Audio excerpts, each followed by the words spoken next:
So we've done the jab and the cross. Now I'm going to add the hook with the lead hand, and that will bring us on to our first combination.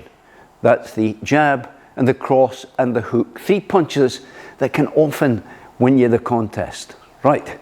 So with the hook, we have an option to use an attacking hook or one that's defensive. Actually, I like them both very much. And then the clincher for me, the double hook. Some people call it the gazelle punch, and I'll show you what I mean. So the hook with the lead hand is all about finding the right space between you and your opponent, and particularly your opponent's chin. So you've got to have this kind of optimum distance, and you will know exactly when it's time to throw this hook. You will know when the space is just right for you. But you've got to be, again, with these shorter punches, you've got to be brave and you've got to be confident and never think, oh, what's going to happen if I miss? Am I going to get countered? Don't think that way. Think positively. Let's look at this hook. I'm here. And by the way, I need to tell you this. This is important as well. You'll notice that I don't have my hands up here. We'll deal with all this stuff a little later in another lesson. I like to punch and I like to defend from the shoulder level. That's where the punches come from. That's where the hands should be, in my view, to defend. Right? If they're up here, they're doing no good. We'll discuss that later. So let's look at we've got the jab, and you're straight out, and you have this ability to move back if you need to, out of distance, without having to jump all over the ring.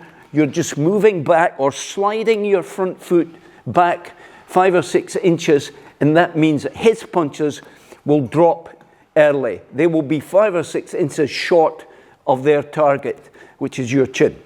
But the hook, remember, with the lead hand, can be delivered at any time. You've just got to disguise the fact and never telegraph the fact that you're going to do something. Never telegraph a punch.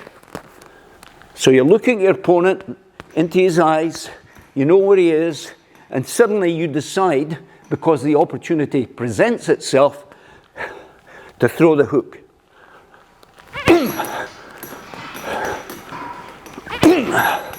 And again, take your chin over, get it out of danger, like this, and keep the backhand here.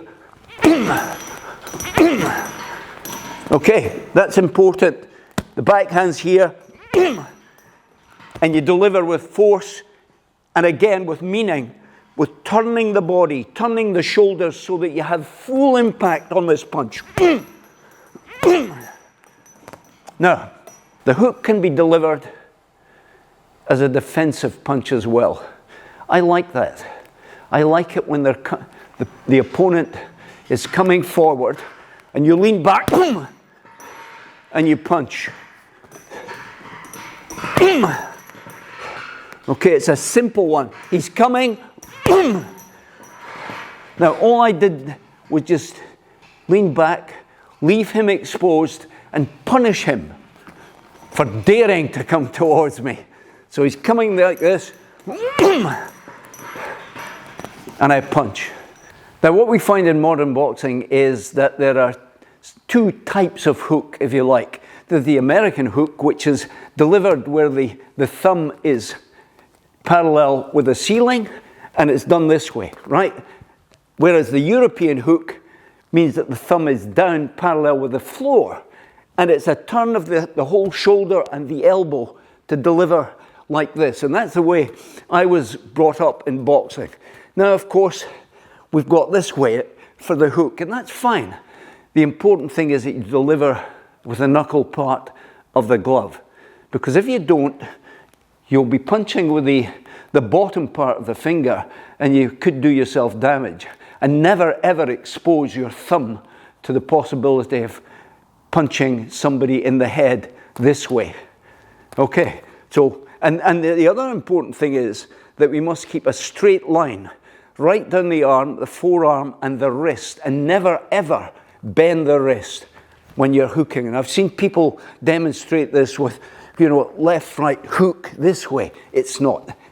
The hook is taken over into the chin by the sway of the hip again and the body. Bam!